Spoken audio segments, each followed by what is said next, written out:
শাওয়াল মাস সম্পর্কে আমরা কিছু ফজিলতের কথা শুনব। আল্লাহ তাআলা রব্বুল আলামিন পবিত্র কোরআনুল কারীম সেখানে ইরশাদ করেছেন যে ইন্না আকরামাকুম ইনদাল্লাহি আতকাকুম। আল্লাহ তাআলা বলতেছেন যে তোমাদের মধ্যে সবচেয়ে ওই ব্যক্তি মর্যাদা সম্পন্ন। কোন ব্যক্তি? যে ব্যক্তি নাকি তাকওয়া অর্জন করেছে, সেই ব্যক্তি আল্লাহ তাআলার কাছে সবচেয়ে দামি।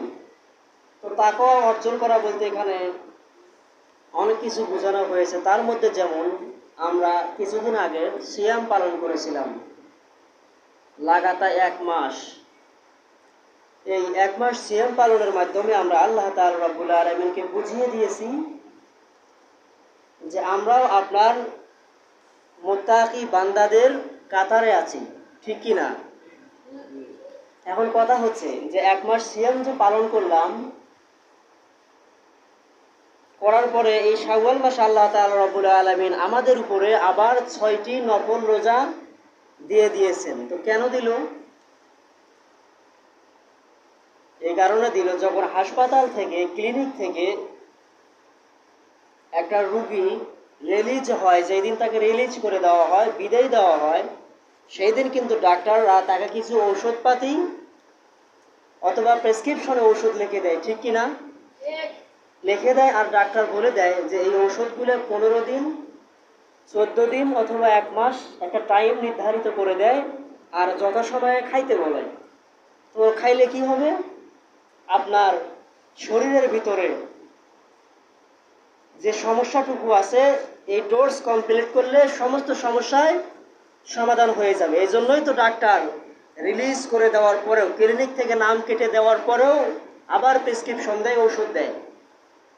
তো আল্লাহ তাআলা রব্বুল আলামিন বলতেছেন যে ইন্না আকরামাকুম ইনদাল্লাহি আতকাকুম। আল্লাহ তাআলা বলতেছেন যে আমি প্রতিটি মানুষকে মুত্তাকি বানাইতে চাই, পরহেজগার বানাইতে চাই। তো কিসের মাধ্যমে? ভালো কাজের মাধ্যমে, নেকের মাধ্যমে। তো ক্লিনিক থেকে যেমন রিলিজ হওয়ার পর ওষুধ খাওয়া লাগে এবং এতেই সুস্থতা আশা করা যায়।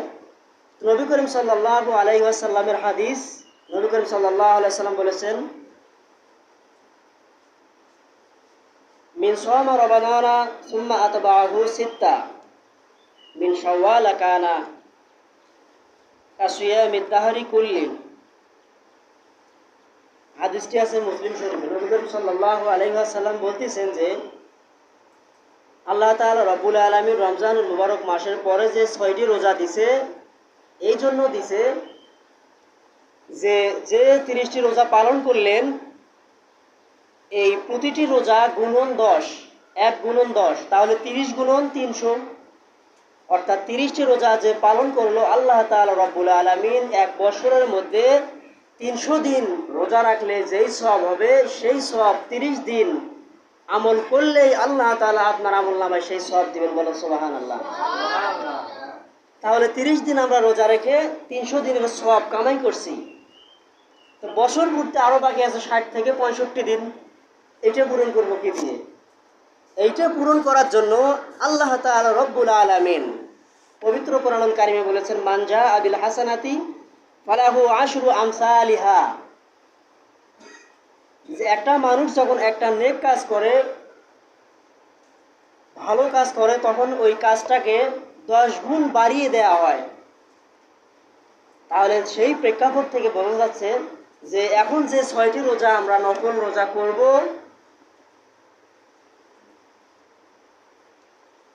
যেহেতু 1 গুণন 10, তার মানে 6 গুণন 10 হলে 60 হবে।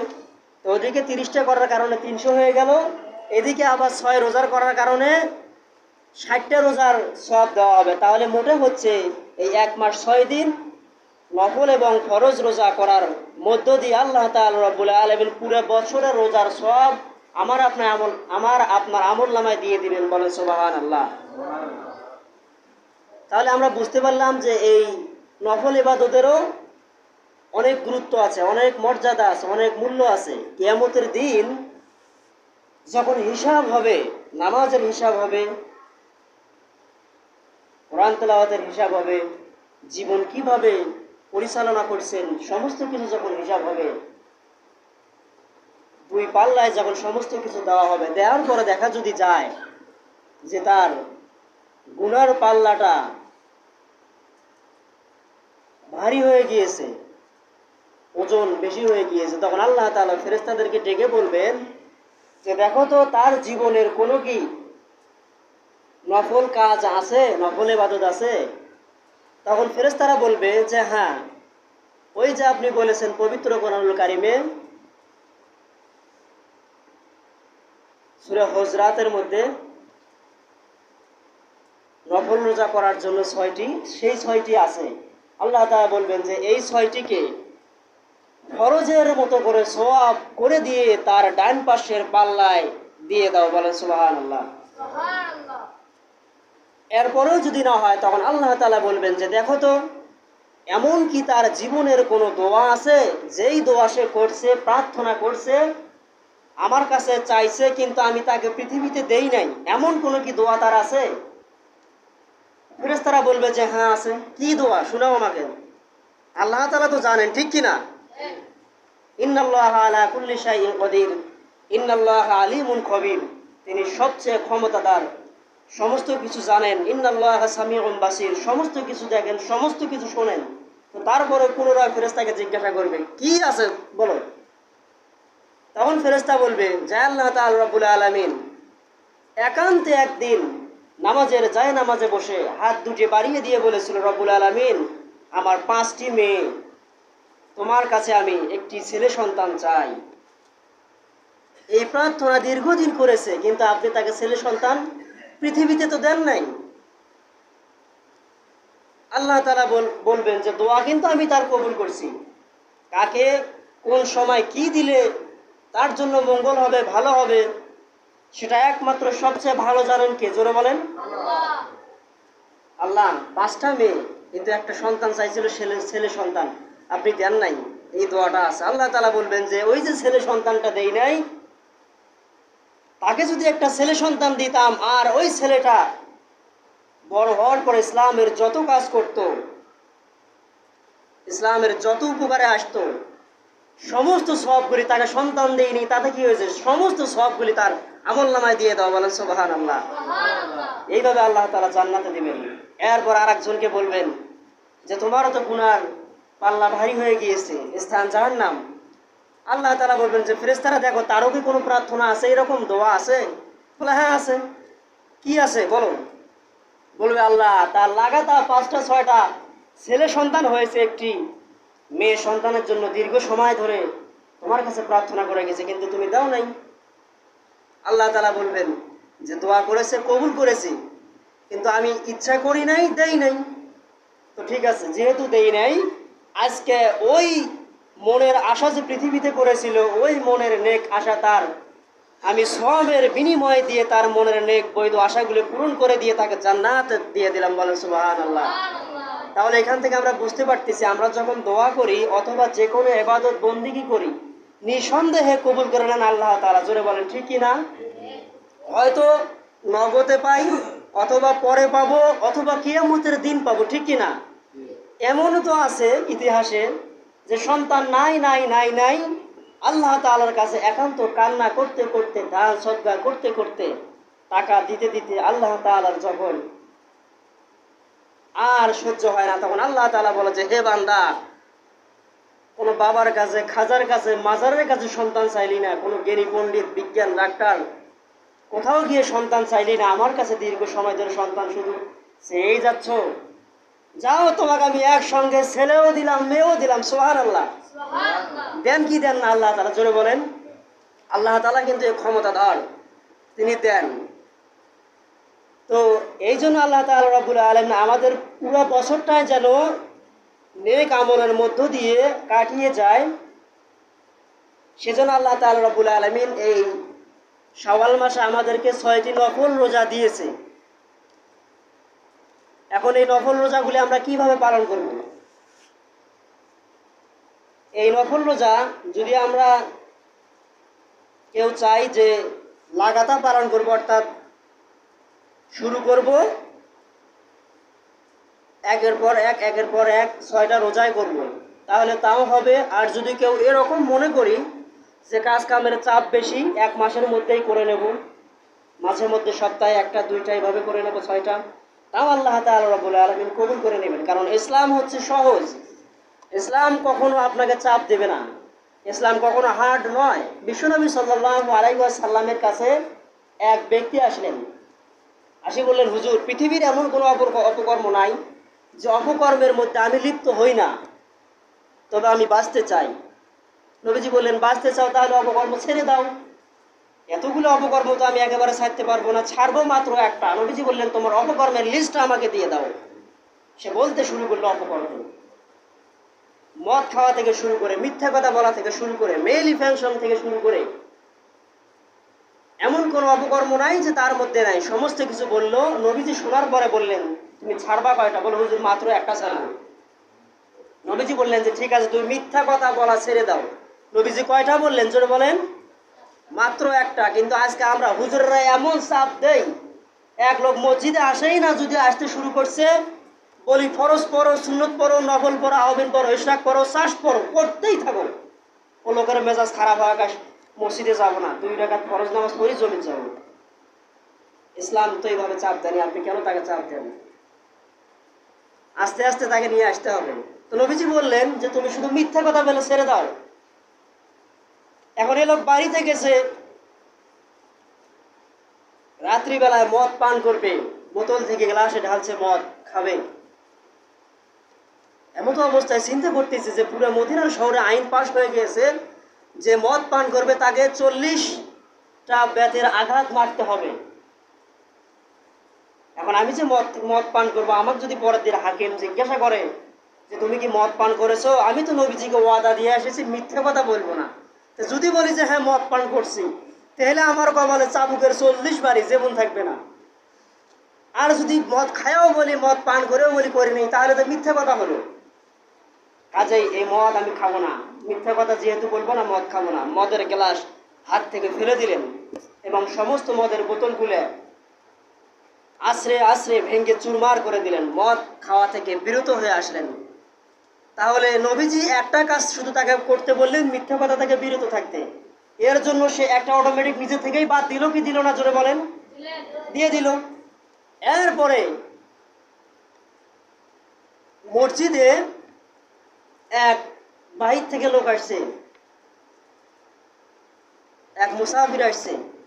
তো ওই মুসাফিরের একটা থলি ছিল, ওই থলির ভিতরে স্বর্ণ গহনা অলংকার আদি দিয়ে ভরপুর ছিল ওই থলিটা, ওই ব্যাগটা। মুসাফির যখন ঘুমাইছে, ওই থলিটা ব্যাগটা মাথার নিচে দিয়ে ঘুমাইছে। ওই লোক দেখছে, দেখার পরে ভাবতেছে সর্বনাশ, থলি ভরা স্বর্ণ, যদি এটাকে কোনোভাবে আমি নিতে পারি তাহলে আমার জীবন চলে যাবে, আর অভাব কি আমি টের পাবো না। ভিতরে প্রবেশ করলেন, ওই থলি নেবে। যখনই নিতে গেছে, ইন দ্য মিন টাইম আবার স্ট্রং হয়ে গেছে সর্বনাশ, যদি এই থলি নেই তাহলে মদিনা শহরে আইন পাশ হয়ে গিয়েছে, যদি চোর ধরা পড়ে, চুরি যেরকম বড় হবে চোরের বিচার তেমন বড় হবে। এখন চোর চুরি করছে আলু, তার কি হাত কাটা যাবে? চুরি করছে 2 সের কচু, হাত তো কাটা যাবে না, তাকে কিছু শাস্তি দিতে হবে, ব্যথা দিতে হবে। আর চুরি করছে 50,000 টাকার গরু, 2 লাখ টাকার গরু, তখন কি 3 ডাং দিয়ে বিদায় দিবেন? গরু চুরি করা তো তখন বাদ দেবে না। কাজেই যেরকম অপরাধ সেই রকম সাজা। সে ভাবতেছে কোটি কোটি টাকার, লক্ষ লক্ষ টাকার স্বর্ণ, এগুলো যদি চুরি করি তাহলে তো 80 থেকে 100 দৌড় আমার পিঠের উপরে পড়বে, জীবন থাকবে না। আর মিথ্যা কথা তো বলবোই না, আগেই ওয়াদা করছি সত্যই বলবো। কাজেই এই স্বর্ণ মুদ্রার আমার দরকার নাই। তিনি আবার পিছন দিকে চলে গেলেন, নিলেন না। তা নিলেন না কি কারণে? ওই একটা নবীজির শুধু কথা, যে সেটা হচ্ছে তুমি মিথ্যা কথা ছেড়ে দাও। তাহলে আমরা বুঝতে পারলাম ইসলাম সহজ, কিন্তু আমরা হুজুররা বানিয়ে ফেলেছি ইসলামকে কঠিন, এমন হার্ড করে চাপে দেই। একজন মুসলমান হওয়ার সাথে সাথে বলি যে ফজর পড়ো, জোহর পড়ো, আসর পড়ো, মাগরিব পড়ো, এশা পড়ো, জুমে পড়ো, এ পড়ো, সে পড়ো। ও লোক বিরক্ত হয়ে যায়। সর্বপ্রথম যখন সে ইসলাম গ্রহণ করবে, এভিডেভিট করার পর ইসলাম গ্রহণ করার সঙ্গে সঙ্গেই আগে আগে সর্বপ্রথম বলতে হবে আপনি মসজিদে আসুন, আমাদের মিলন মেলাগুলো আপনি দেখুন, আমাদের বৈশিষ্ট্য সমূহ আপনি দেখুন। মসজিদে আসবে, যখন দেখবে একাধিক লোক, শত শত লোক একসঙ্গে নামাজ পড়ছে, আওয়াজ নাই, শব্দ নাই, বাচ্চা থেকে শুরু করে মুরব্বী পর্যন্ত, গোলাম থেকে নিয়ে শুরু করে মন্ত্রী পর্যন্ত একই কাতারে সালাত, একসঙ্গে সেজদা রুকু, একজনের কাঁধের উপরে গিয়ে আর একজনের হাত লাগছে, একজনের পায়ের উপরে আর একজনের পা লাগছে, কথা বলার কেউ নাই। এই সমস্ত দৃশ্যগুলো দেখে দেখে দেখে দেখে অমুসলিমরা ইসলামের দিকে আকৃষ্ট হবে কি হবে না? কিন্তু আমরা মসজিদে লাগাচ্ছি তালা, এখন মানুষ আসবে কিভাবে? মসজিদগুলো, মাদ্রাসাগুলো, অর্থাৎ ইসলামিক যে সমস্ত কান্ট্রিগুলো আছে, ইসলামিক অনুযায়ী যেগুলো প্রতিষ্ঠান আছে, যেগুলো মসজিদ আছে, এগুলো সমস্ত কিছুকে উন্নত করা দরকার। এবং এই উন্নতর দায়িত্ব গভর্নরকে নেওয়া দরকার, সরকারকে নেওয়া দরকার। সমস্ত মসজিদগুলো হাই কোয়ালিটির করা দরকার। এমন করতে হবে মসজিদের ভিতরে যখন সালাতে তারা এশার নামাজ, ফজরের নামাজ, এই পাশ থেকে মশা, এই পাশ থেকে মশা, মেজাজ তো খারাপ হয়ে যায়। মসজিদে এমন করতে হবে, মসজিদে যাতে একটা মশা না থাকে, কয়েল দিতে হবে, প্রয়োজনে স্প্রে করতে হবে, তাহলেই তো মানুষ আসবে, সুঘ্রাণ ছড়বে, মানুষ আসবে। মসজিদের এমন টয়লেট ঢুকতেই মনে চায় না, মানুষ আসবে? ইসলামে মানুষ আকৃষ্ট হবে কিভাবে? আমরা মুসলমানরা, ফিলিস্তিনের মুসলমানরা মার খাচ্ছে, বাংলাদেশে মুসলমানদের উপর নির্যাতিত, আলেমদেরকে শুধু ভর্তিছে জেলখানা, আপনারা জানেন সবাই কাহিনী। এগুলো কেন? মুসলমানেরা খুব বদ হয়ে গেছে, কাজে এই সমস্ত আযাব গজব আল্লাহ তাআলা তাদের কাঁধে চাপিয়ে দিচ্ছে। এটা আমাদের অপকর্মের ফসল। এবং মসজিদের সামনে কয়েক একর জমি শুধু থাকতে হবে, ওখানে গাড়ি পার্কিং করার জন্য জায়গা থাকতে হবে, এরপরে থাকবে ফুলের বাগান, এরপরে যত সিকিউরিটি ফোর্স লাগে সবকিছু রাখতে হবে, যেন কেউ আসি কারো গাড়িতে আঘাত করতে না পারে, কোনো বেয়াদব, কোনো দুশ্মন যেন আসি কারো গাড়ির গ্লাস ভেঙে দিতে না পারে, তাহলে ও লোক আর পরের দিন আসবে না, মসজিদের দুর্নাম হয়ে যাবে। এবং বিউটিফিকেশন, ভেরি বিউটিফুল, চমৎকার চমৎকার জিনিস থাকবে, গ্রাম থাকবে, সাইডে খেলার জায়গা থাকবে, বাচ্চাদেরকে বলা হবে তোমরা ফুল প্যান্ট পরে, লুঙ্গি পরে ফুটবল খেলো, ক্রিকেট খেলো, মানুষ আসবে, দেখবে। অনাবর্ত মানুষ শুধু ইসলাম গ্রহণ করতেই থাকবে, বলেন ঠিক কিনা? মসজিদের মাঠ নাই, মসজিদের জায়গা নাই, মসজিদে অর্থ দিতে চাই না, তো মানুষ ইসলামে আসবে কিভাবে? মানুষকে তো আসার সুযোগই দেয়নি আমরা। এরপরে মসজিদের এই বৈদ্যুতিক যেগুলো পাখা আছে, বাল্ব আছে, সব হাই কোয়ালিটির লাগাইতে হবে। এমন ফ্যান লাগাইছে ঘোরে ঘোরে না, ঘোরে ঘোরে না, গা ঘামি যায়, তো মানুষ আসবে কিভাবে মসজিদে? মালয়েশিয়া, এরপরে দুবাই, এই সমস্ত উন্নত মানের যেগুলো কান্ট্রি আছে, এখানে এমন কোনো একটা নাগরিক পাওয়া যাবে না মালয়েশিয়াতে, যে নাগরিক নামাজ পড়তে আসছে, আপনি যদি তাকে সামনে দেন সে নামাজ পড়াইতে পারবে না, এমন একজন নাগরিকও আপনি মালয়েশিয়ায় পাবেন না। অথচ মালয়েশিয়া ছিল আমাদের গোলাম, বাংলাদেশেরও গোলাম, আজ সেই মালয়েশিয়া গোলাম থেকে হয়ে গেছে আজ মালয়েশিয়া। কি কারণে হলো? তারা কোরআন রিসিভ করছে, ইসলামকে ধরছে, ইসলামকে পড়ছে, সহজ করে দিছে, মানুষের মাঝে প্রচার করে দিছে, শিখছে, হিংসা বিদ্বেষ থেকে বেরিয়ে আসছে, স্যাক্রিফাইস করছে, মানুষকে জড়িয়ে নিছে, ইসলামে ঢুকিয়ে দিছে। আল্লাহ তাআলা রাব্বুল আলামিন সেই বরকতে আজ মালয়েশিয়াকে বানিয়ে দিছে মালয়েশিয়া, বলেন ঠিক কিনা? আমাদের বাংলাদেশে কি নাই? 2009 সালে একটা রিপোর্ট করা হয়েছিল যে বাংলাদেশের জাকাত আর ওশরের অর্থ কত। তো যারা ব্যাংক ব্যালেন্সের সঙ্গে জড়িত ছিলেন, তৎকালীন সময়ের ম্যানেজার এবং বিভিন্ন ডাইরেক্টর যারা ছিলেন, তেনারা হিসাব করছেন 2009 সালে চালের কেজি কয় টাকা ছিল? 8, 9, 10 টাকা এরকম হবে। তৎকালীন সময়ের এই জাকাত ওশরের 6,000 কোটি টাকা শুধু বাংলার জমিনে ঘুরছে। মানুষ এই জাকাত ওশর কিছুই আদায় করতেছে না। এখন এই 6,000 কোটি টাকা যদি তখন ওশর আদায় করতো, আমার তো মনে হয় এখন 318,000 কোটি টাকারও বেশি হয়ে গেছে। এই টাকাগুলো যদি গরিব মিসকিন ইতিমদেরকে দেওয়া হতো, তাহলে বাংলাদেশে অভাব অনাটন একজন আরেকজনের কাছে গিয়ে হাত পাতত, জোরে বলেন পাতত। দেশের চাউল আর 200 টাকার জন্য ইউনিয়ন পরিষদের সামনে মেম্বারের কাছে গিয়ে বলতো যে বাবা এটা করে দাও, বলতো না। তো গভর্নর, সরকার এগুলো আজকে নিচ্ছে না। তো এগুলো এখন আমাদের কাঁধেই নিতে হবে। আমার যতটুকু পাওনা মিসকিনকে দিতে হবে, এতিমকে দিতে হবে। আমার যতটুকু আমল, আমার যতটুকু ইবাদত আমাকেই পালন করতে হবে, এবং কিয়ামতের কঠিন দিনে আল্লাহ তাআলার কাছে যেন আমরা এই কথাগুলো বলে বলে বলে বলে বলে বলে চিরস্থায়ী আযাবদায়ক জাহান্নাম থেকে বেঁচে যেন আল্লাহ তাআলার শান্তিদায়ক জান্নাতে ঢুকতে পারি। আল্লাহ তাআলা আমাদের সবাইকে আমলগুলো মেনে আমল করার তৌফিক দান করুক। আমরা সকলে বলি আল্লাহুম্মা আমিন। আর যে শাওয়াল মাসের নফল রোজা সম্পর্কে বললাম, আমরা যদি কেউ চাই লাগাতার করবো, করতে পারবো। যদি কেউ চাই যে ফাঁকে ফাঁকে করে নেব, তাও করতে পারবো। আর মহিলাদের জন্য, যেহেতু আমাদের গ্রাম অঞ্চলে এই সিস্টেম নাই, ঢাকা শহরে আমি দেখেছি যে ওখানে যখন ইমাম সাহেব, খতিব সাহেব আলোচনা করে, বক্তব্য করে, এই আলোচনাটি বক্সে দেওয়া হয় প্লাস মাইকে দেওয়া হয়। কেন দেওয়া হয়? কারণ বাসা বাড়িতে অনেক মহিলা মানুষ আছে। ওখানে তো এমন মহিলা নাই যে মহিলা মুফতি সাহেব, মহিলা মৌলানা, মহিলা হাফেজকারী, যে মহিলাদেরকে আলাদাভাবে আবার ওয়াজ শোনাবে, এটা তো ব্যবস্থা নাই। কাজে ইমাম সাহেব, খতিব সাহেব, মৌলানা উনি বক্তৃতা দেয় আধা ঘন্টা, গবেষণা করিয়ে আসে 18 ঘন্টা, পড়ে আসে, সব বিষয় নিয়ে ঘেটে আসে, উনি আলোচনা করবে। শুধু পুরুষরা শুনবে, মহিলারা শুনবে না এটা নয়, মহিলারাও বাসায় থেকে শুনে এবং তা অনুযায়ী তারা আমল করে। তো যেহেতু আমাদের এখানে সিস্টেম নাই, গ্রাম অঞ্চলে সিস্টেম নেই, তো আমাদের খতিবদের দায়িত্ব হচ্ছে আমরা আপনাদের কানে পৌঁছায় দেব, আর আপনারা এগুলো আবার বাড়িতে গিয়ে পৌঁছায় দেবেন। যে কথা বলতেছিলাম, এখন এই 30টা ফরজ রোজা করতে গিয়ে মহিলাদের অনেক সমস্যা হয়, আপনারা বুঝতেই পারছেন। 3টা 4টা 5টা 7টা রোজা পড়ে যায়। এখন তারা যদি ইচ্ছা করে যে এই রোজাগুলোকে আগে পালন করবে, আগে উঠায় নেবে, সেটাও করবে। আবার যদি বলে যে হলো এই 6 নফল রোজা আগে করবে, পরে ওটা করবে, তাও উঠায় নিতে পারবে। তবে ফরজ রোজা যেগুলো আছে ওগুলো উঠায় নিতে হবে, এবং এই নফল রোজাগুলোও করতে হবে। যদি করতে পারে তাহলে আল্লাহ তাআলা রব্বুল আলামিন পুরো বছরটায় তাদেরও এই রোজার মধ্য দিয়ে কাটিয়ে দিলে যেই সওয়াব হয়, সেই সওয়াব তাদের আমল নামায় দিয়ে দিবে। বলেন সুবহান।